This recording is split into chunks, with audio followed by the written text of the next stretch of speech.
A couple of interesting things. We're going to do the lecture tonight, which is titled Alta Major Chakra, and some significant things about it.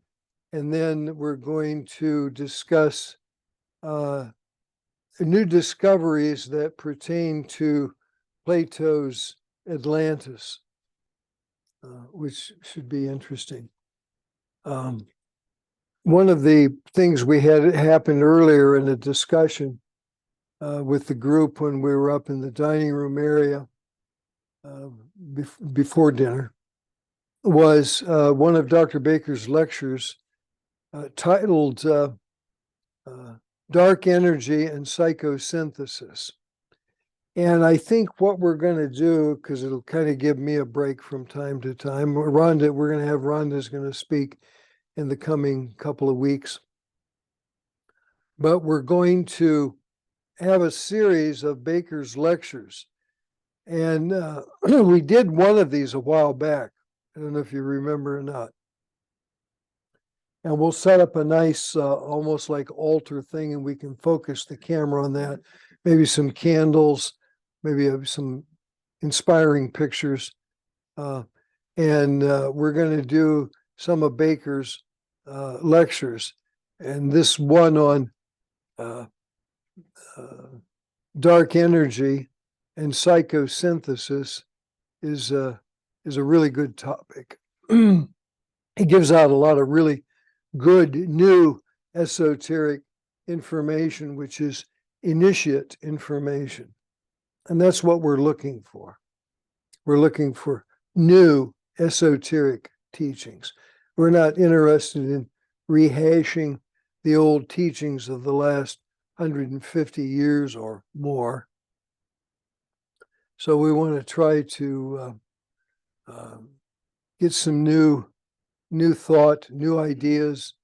And this is one of the ways that we can do it, is by presenting Baker's lecture, which are just filled with incredible topics.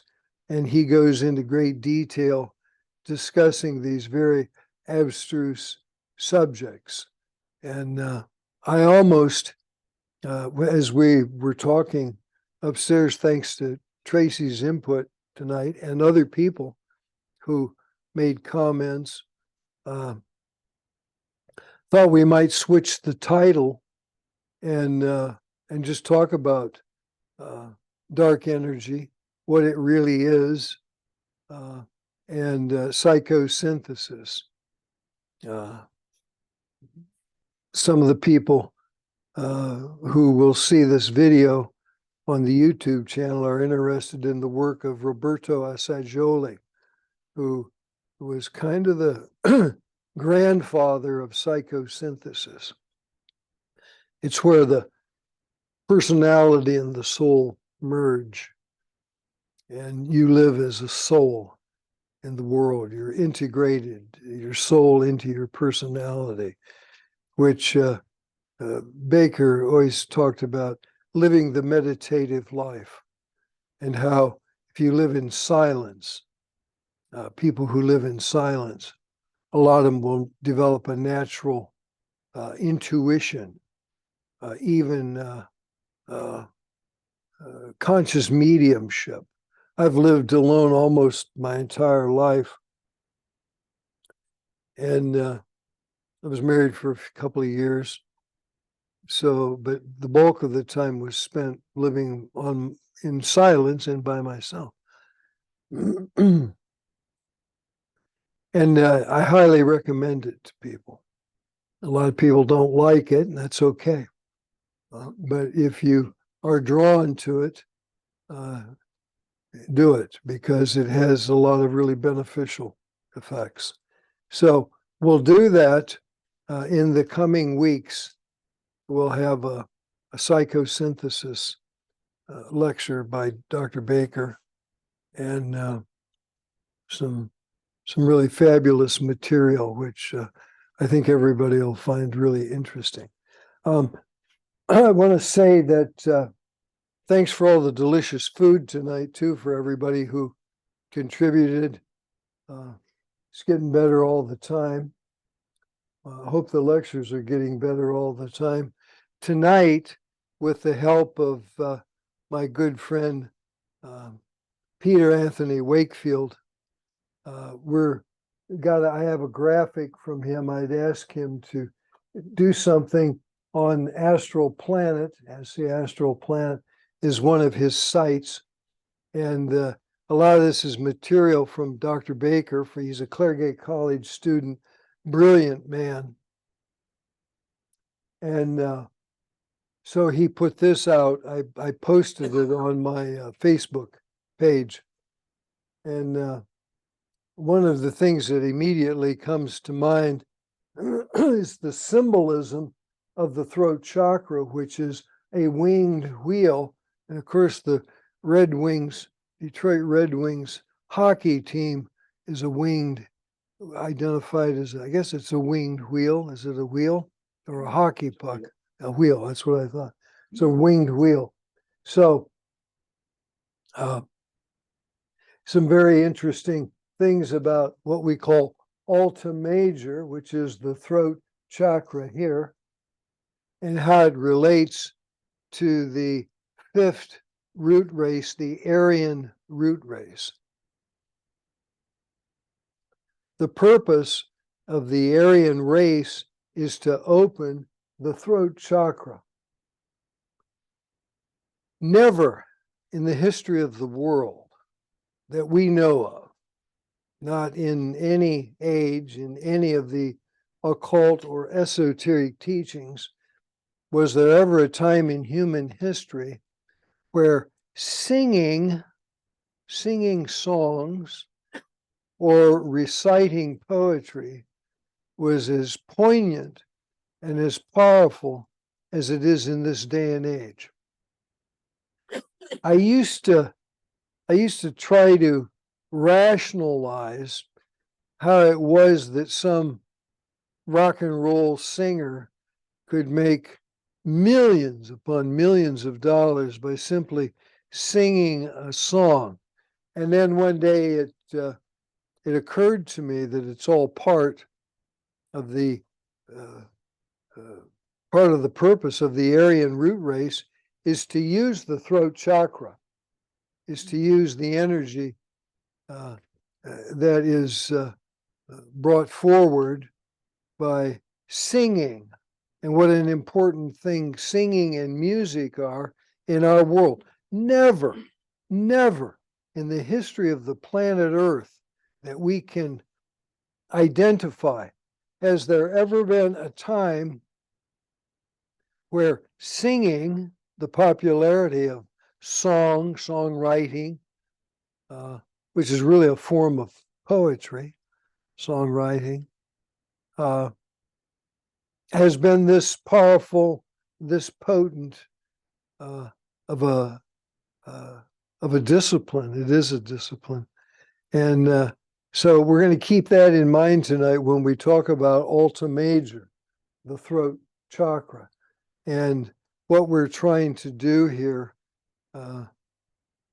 in this root race, the fifth root race, which is the Aryan race of 7 races, 2 more to come in the history of the earth that will evolve over millions of years.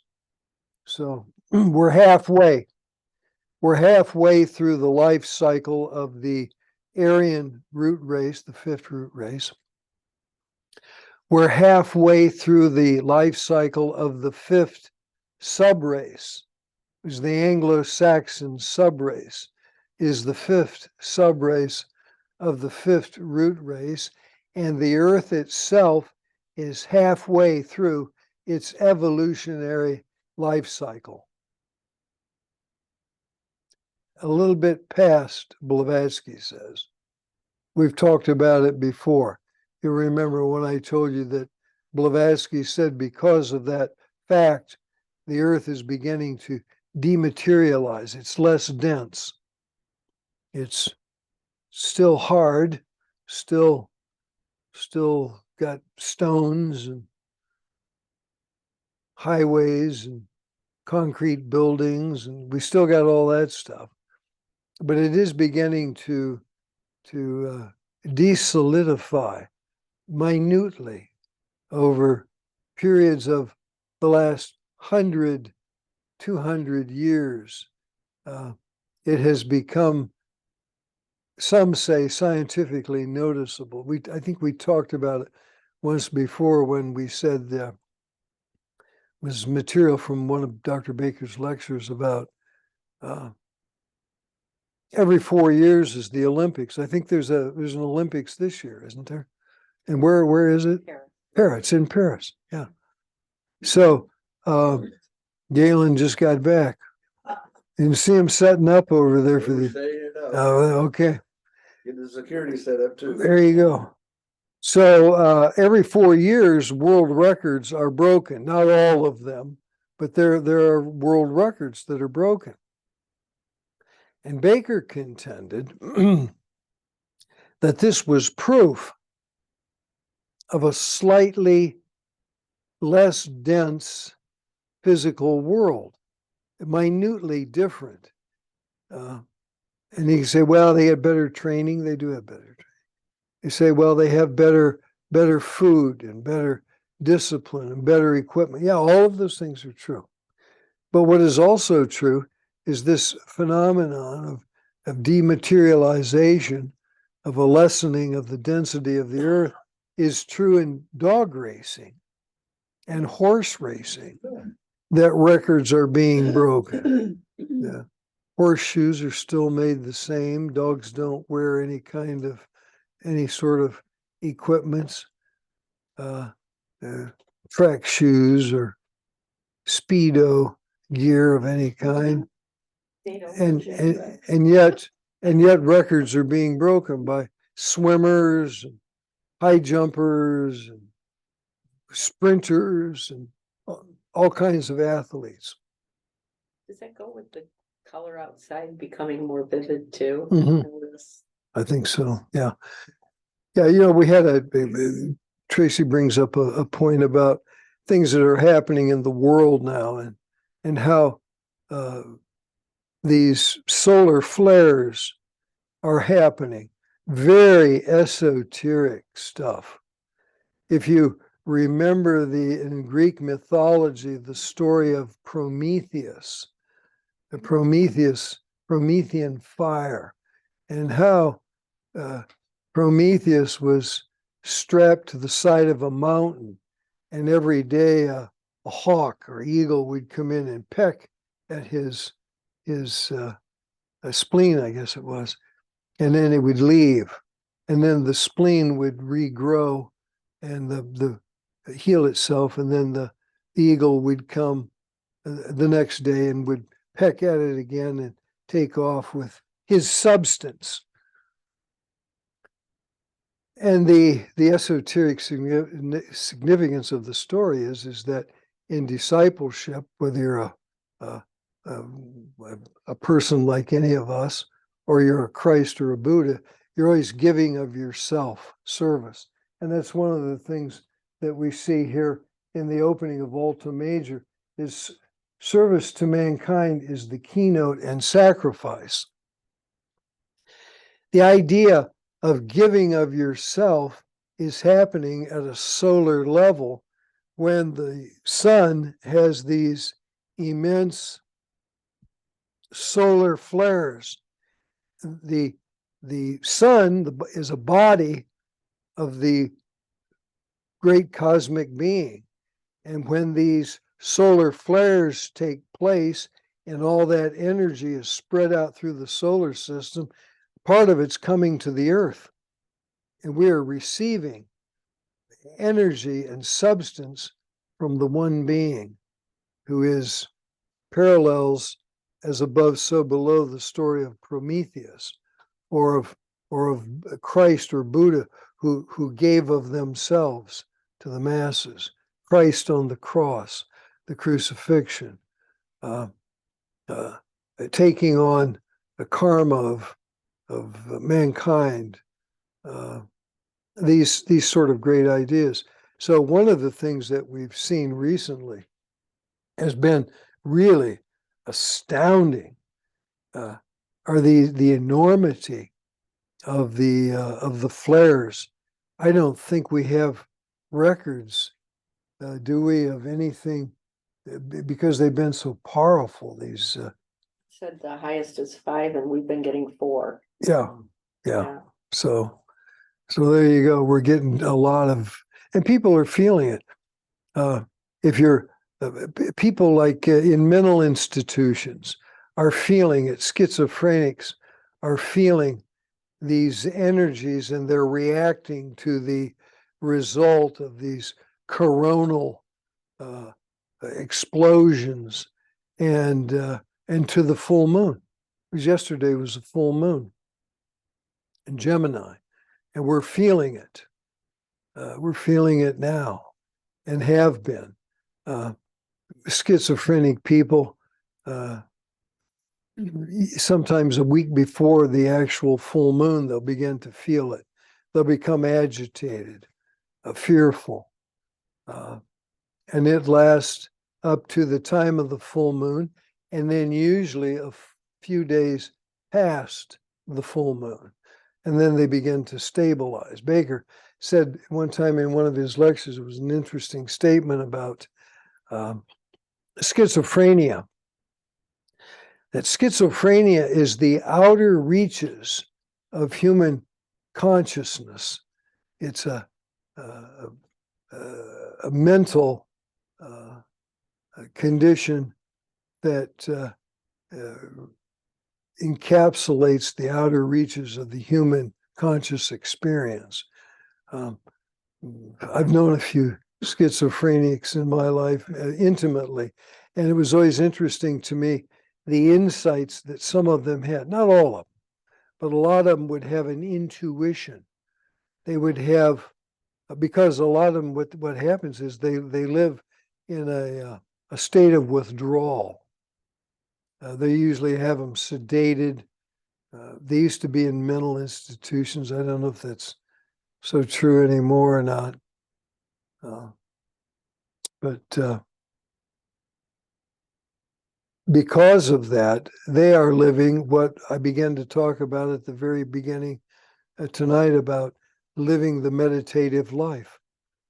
They live in silence, many of them, not much social contact. They're either in an institution or they're with their families who are their guardians and taking care of them. And they're affected by these things. They're affected by the solar flares, and they're very sensitive to those things and to the full moon, the effect of the full moon. You've heard me say before that in England, in the mental institutions, we have one of our student friends from Claregate,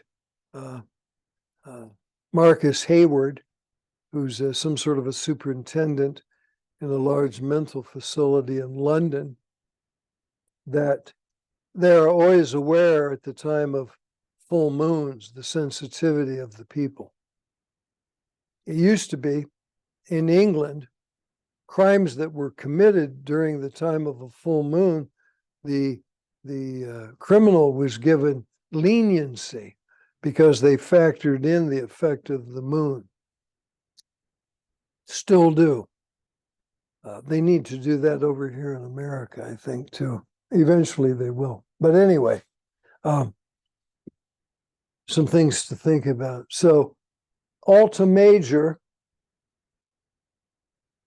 is it's the only chakra that doesn't rotate in this view.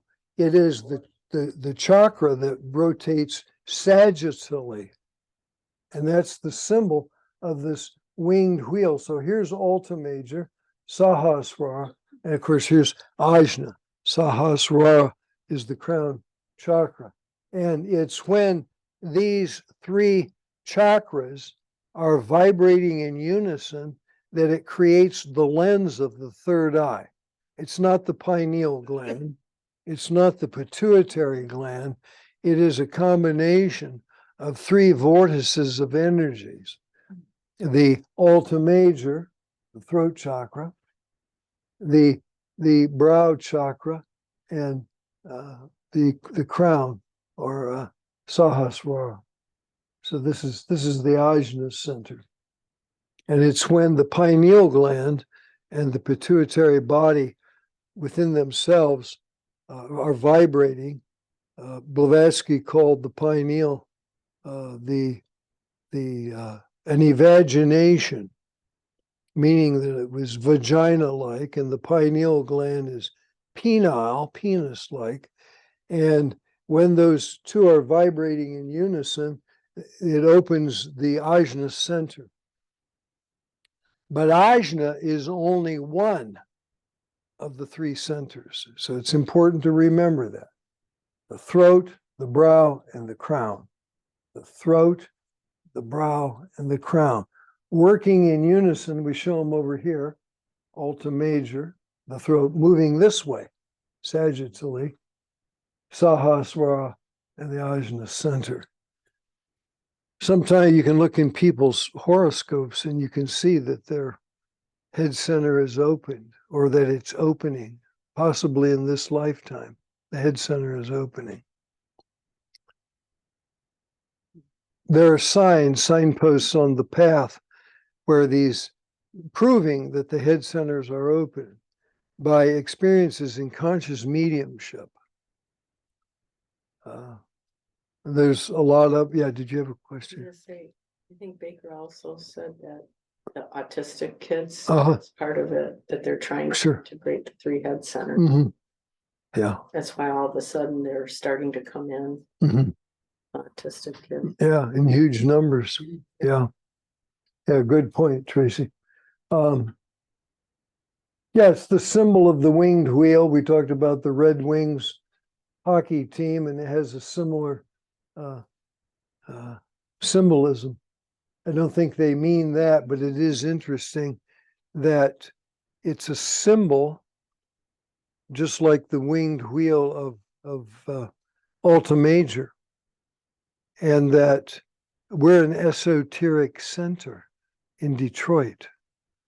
And this could very well be a symbol that we could use in this group as the winged wheel of Alta Major. So the Alta Major chakra is also known as the jaw chakra. And the reason they call it the jaw chakra, and one of the reasons that women for thousands of years have worn earrings down to about this height here, is that the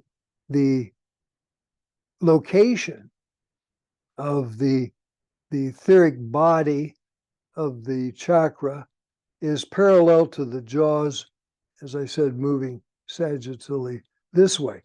And it was believed in ancient times, I still believe it, that gemstones that women wore dangled down to about the pivot point of the jaws, the axis of the jaws, energized the throat chakra. And they knew about this in Egypt, of course, Atlantis. They knew about it in ancient Greece, probably some in Rome. Service to mankind is the keynote, and that includes sacrifice. When we sacrifice our time, our money, our energy, however we perceive it, we're giving to mankind, as long as we're giving selflessly in service and for the benefit of mankind. Service to mankind. It correlates to the element of air, prana, and breathing. And we talked about in the past the importance of learning the bellows breath, where you breathe in deeply and exhale. You're forcing prana into your lungs. And when you can do that while you're asleep, and if you've astrally projected, you become very powerful in the astral world through breathing, because you're taking in the prana, and the prana activates and energizes the astral body. Nothing can harm you if you're breathing the bellows breath, and you're conscious, yet asleep. You're in that hypnagogic or hypnopompic state, and you're able to do that. It's a powerful thing to be able to do. It activates fully when we breathe for others. So I'm breathing for others by doing this every 2 weeks. It's breathing, even if it's only, 2 days a month. But I do a lot of other things that you guys don't see to benefit the esoteric. And that's always my concern. It is the inner ear for listening and hearing the inaudible beyond sound, the voice of the silence. When you can begin to hear the voice. Blavatsky used to wear a shawl. There's a picture in my living room of her, large picture, wearing a shawl. And the reason that she did that was it created, it blocked out the noise of the outer world somewhat, and she could hear better. If you hold your hands up to your ears and listen to yourself speak, you see it's amplified. The monks in Europe in the 13, 12, 11, 10, in the early mid part of the 20th century. I don't think you don't see them too much anymore, but they would wear a hooded garment. And the idea back in the 13th century, the 10th century was for that purpose. The Catholic Church has many secrets that it hasn't revealed to the common world, but that was one of them. They lived a meditative life. They lived in silence. I bought incense years ago up there in those boxes from a monastery in Peosta, Iowa, outside of Des Moines, where the monks practice silence. And they make the incense as part of one of their things that they do to raise money. And then they sell it to the Catholic Church or guys like me that are interested in it. It's very sixth ray kind of incense. It annexes the throat chakra and subsumes the throat. The chakra's role in later discipline or discipleship and service. That's kind of what's happening to all the old Claregate students that I knew 30, 40 years ago. They're out there teaching. They're in Bulgaria and Italy and all over Europe. And I've been asked to speak in Istanbul. We got to try to get that set up. I'm going to speak in Florida. There's a group of Claregate students in Ocala who are putting together a summer school program for next month. And so I'm going to try to make it down there. But again, it's teaching, and of course you're using your throat chakra to speak, and it all fits. The Alta Major rotates sagittally to produce the effect of a winged wheel. We talked about that. The wings of the caduceus. So you see the sign, a medical sign that doctors have, and it's this spiral interlaced, this right here.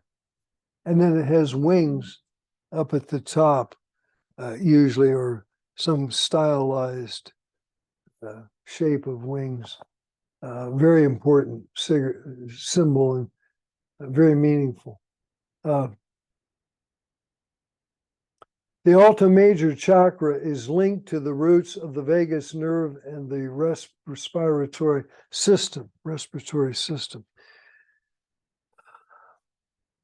The vagus nerve, the reason they call it vagus, is they can trace it down through the body until it gets down into the legs and it disappears.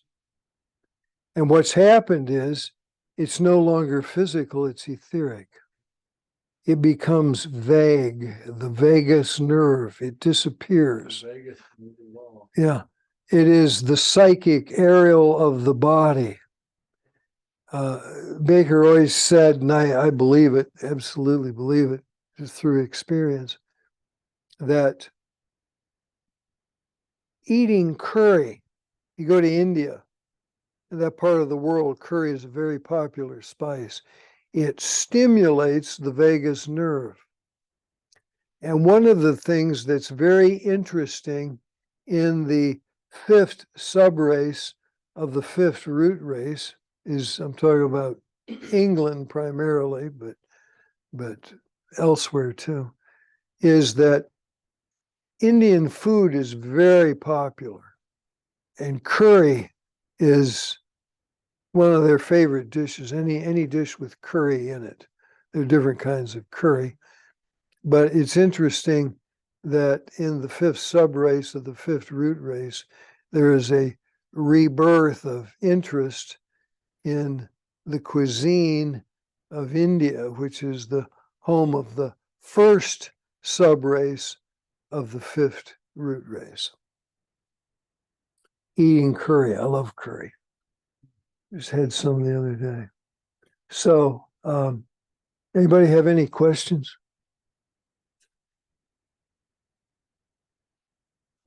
Yeah, Randy. Is the throat chakra, is it at all connected to the thyroid? Yeah, the thyroid, all of the glands, all of the glands are connected to the chakras. The chakras are etheric, the glands are physical. Okay. The throat chakra, I have a thyroid condition. I suffer from hypothyroid with hyperparathyroid. Oh. Yeah.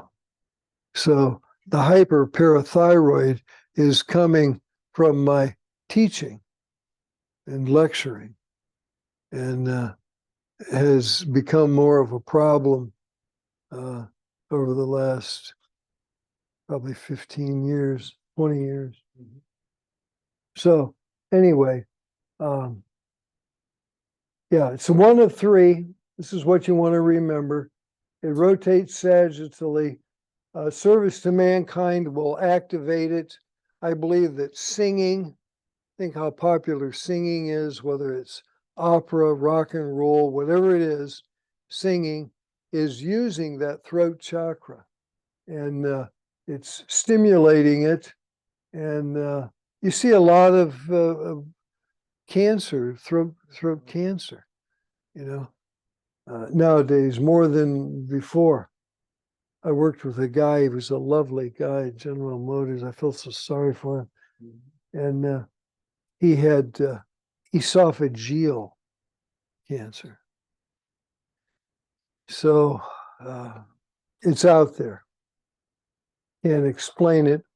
Blavatsky or Alice Bailey said that cancer was a product of,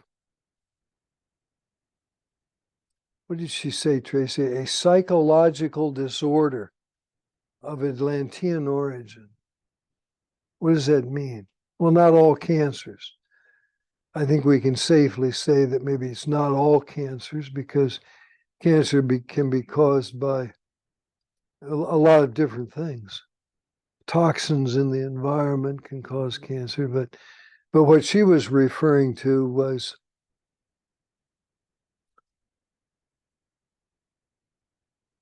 psychological disorders.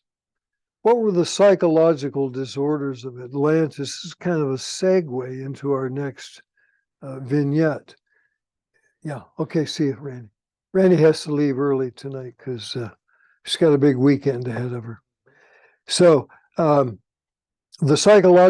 great psychological disorder of Atlantis, to me, when I watch the news at night, it looks to me like it's surfaced again. The psychological disorder of Atlantis was black magic, psychology. the psychology of black magic. Remember what I told you about what Mahatma Moria said. Moria said that he had to reincarnate into Atlantis 225,000 years ago to neutralize the black magicians of Atlantis, and that Atlantis had become so misoriented, so misguided, so its direction was so wrong that if you dared tell the truth, you could be put to death.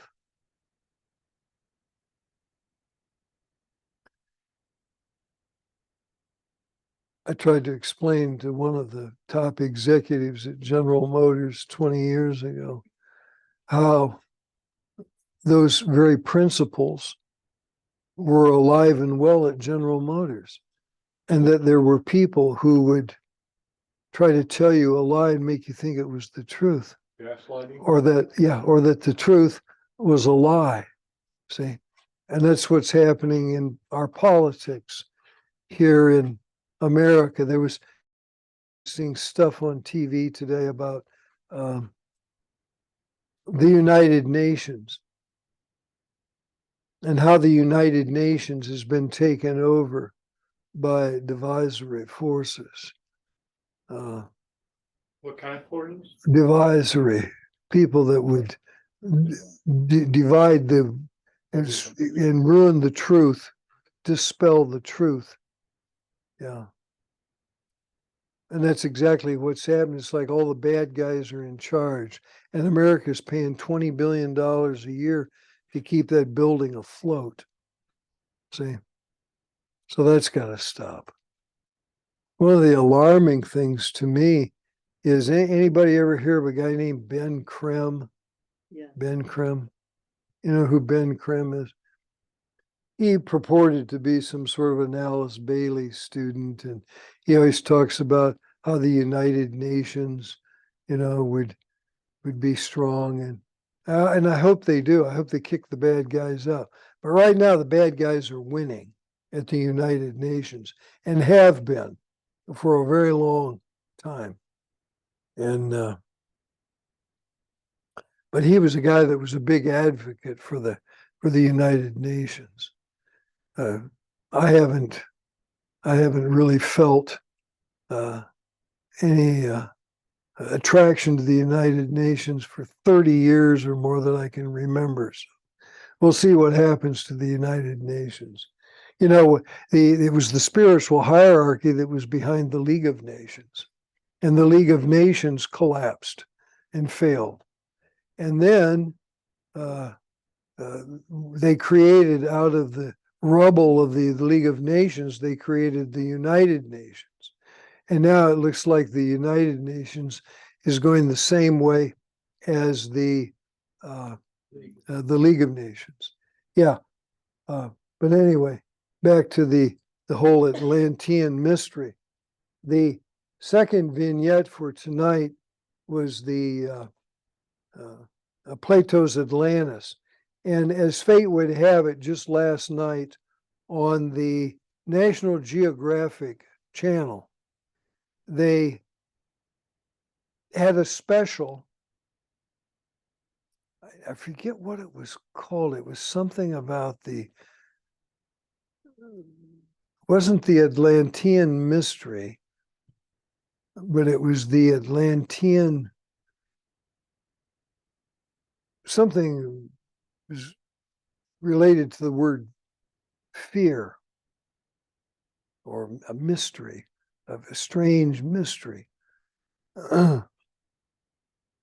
Anyway, we've got a map. I'm a little hesitant to put it up. Probably if we could take a minute and do that, it would be worth. Yeah. The Richard structure, Richard structure, they call it. And there's quite a bit of information coming out about it. Like I said, there was Thanks, Randy.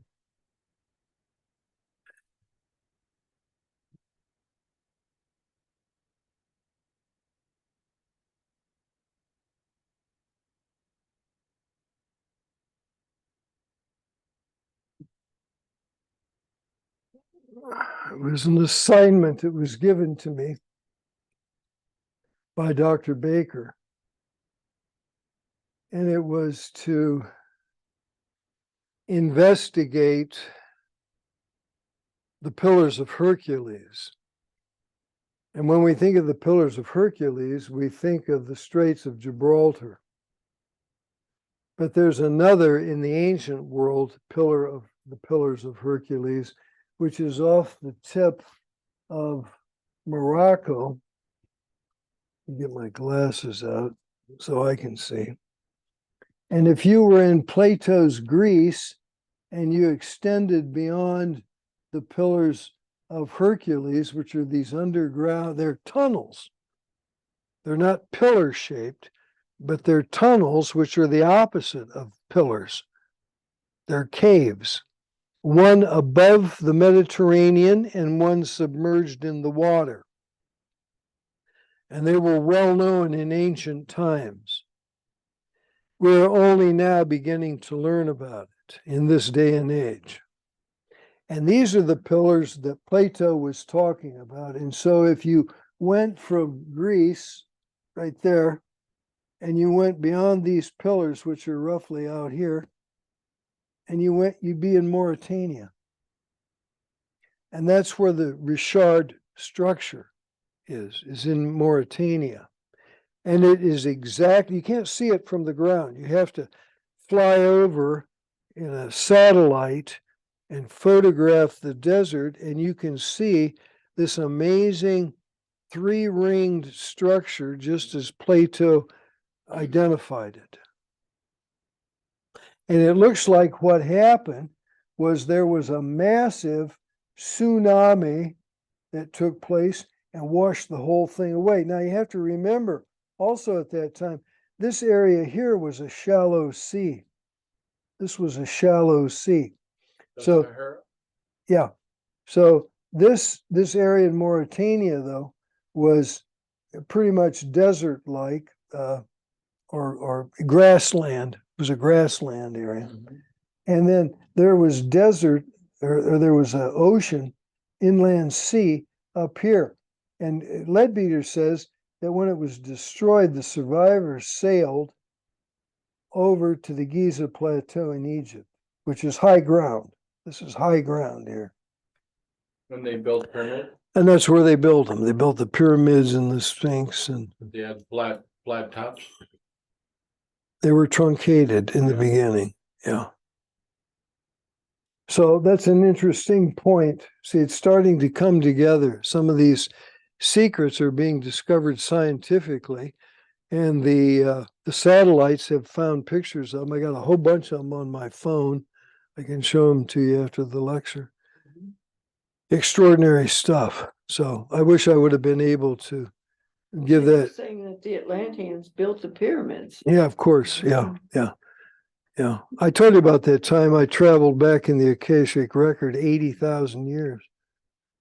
And I was inside the truncated pyramid. And I was looking out, what's called the Grand Gallery, which in ancient times was a telescope. There was a giant Mercury. at the base of the telescope. And so the heavens were reflected through these lenses. They could manipulate these lenses. They were like on trolleys, and they could manipulate them back and forth. And it was so dark when I was in the pyramid that it was like it sucked in all of the light. And I could look out I could see through the daylight sky into the dark night of the heavens. I could see the stars and planets perfectly. It was an incredible experience, and I was conscious. I was totally conscious when I was having this experience. Now, is the location of the pyramids a vortex of like longitude and latitude?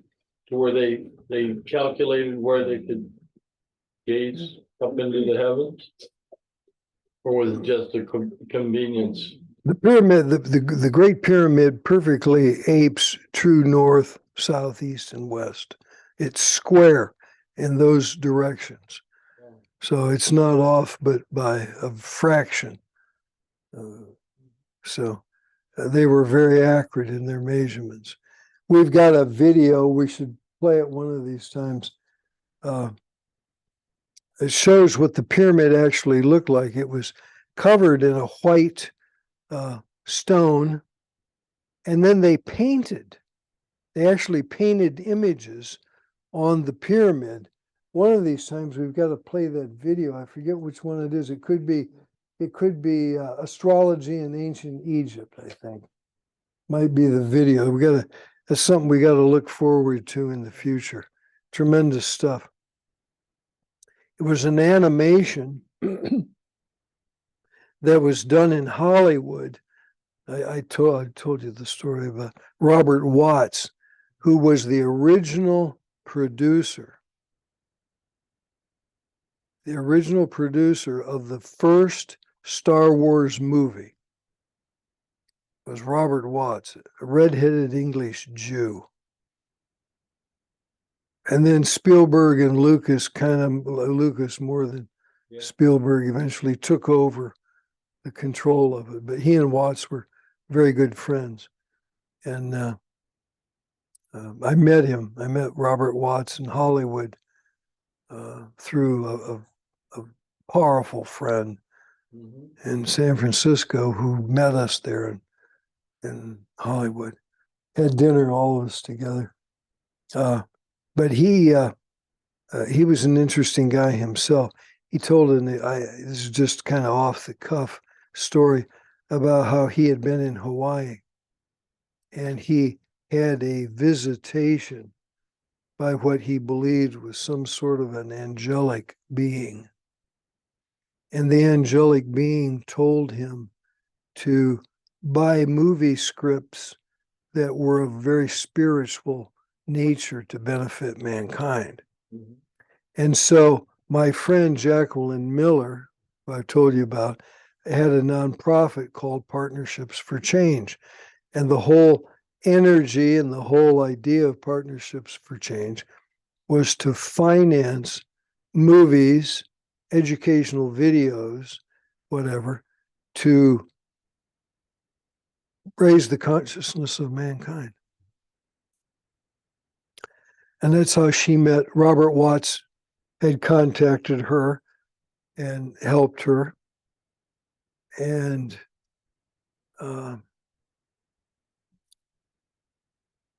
I came home one night, turned on the TV, and this program began called The Mystery of the Sphinx.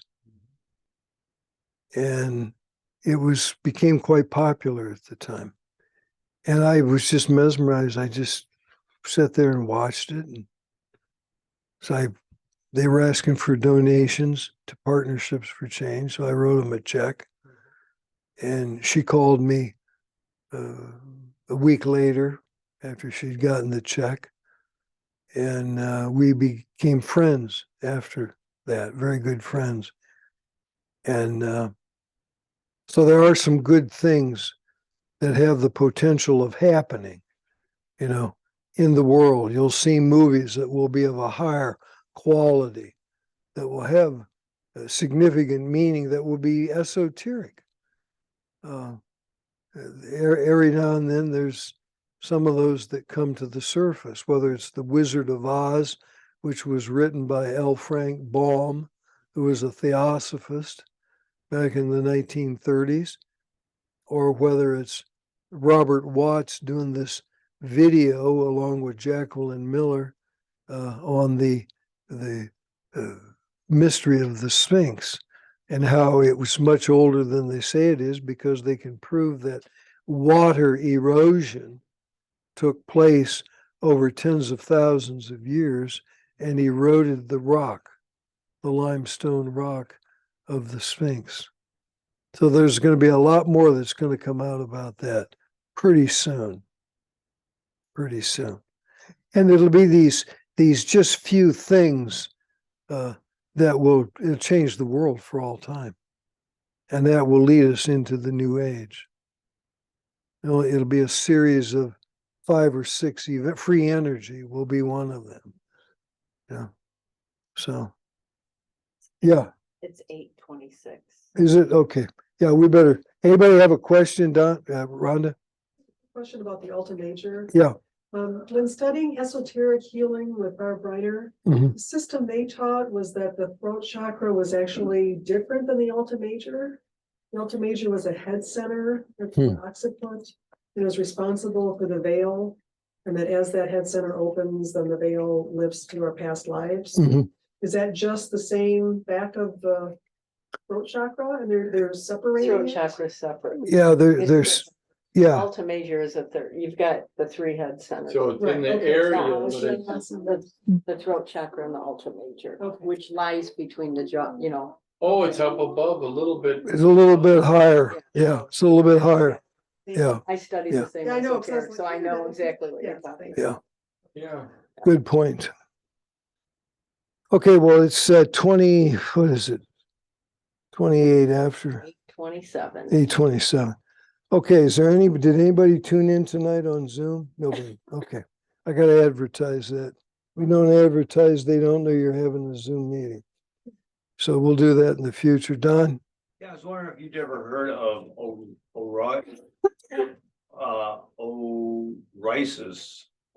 Orisis or something. It's like Osiris? Osiris? What? What is it? Not- Oh, Not what? Osiris. What? Osiris's or something. It's similar, Okay. but it's 350 miles south of the Giza Plaza. And Okay. it's like a underground pyramid of some type. Okay. It's even more ancient than the other pyramids because the stones that they made that pyramid out of were worn with water, but also there were seashells in the actual stone. So the stone was prior to a lot of stuff. Mhm. But it's flooded and they can't pump it out, but it's warm water that comes out that's very healing. And it's quite a phenomenon, so. Okay, just wondering if you'd heard about that. I've heard about structures under the Great Pyramid. Oh, okay. Yeah. Well, this is older than the Mhm. pyramids Yeah. because there's not even hieroglyphics on Hmm. them. There's no, inside the whole thing, there's no hieroglyphics, No. like pre-Egyptian.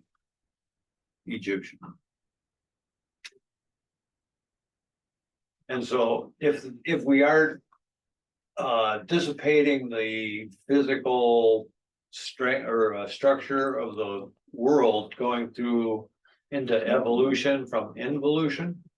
Mhm. So maybe things were a lot softer and easier to form back in the Egyptian days. Like hard granites were very like sandstone. Yeah, one time they were, and then they solidified when they were at the nada, at the bottommost point of densest concretion between the involutionary and the evolutionary. Yeah. Yeah, they were. There was times where they were softer and there's times where they were harder. And like I said, if Blavatsky is right, then they're beginning to dematerialize. They're going back to where they were somewhere on the involutionary arc. One of the mysteries about the structure of the pyramids, Alice Bailey, you get a lot of these Bailey students, and they come up with their own ideas about what she's saying, which is normal, not criticizing them. And sometimes their ideas are pretty good, and sometimes they're not. And so one of the things that Bailey said about the pyramids was they were built from the top down. And so one of the students, whoever it is, said, "Oh, well, it was because they were built in the etheric and then they solidified and came down. It's not quite right.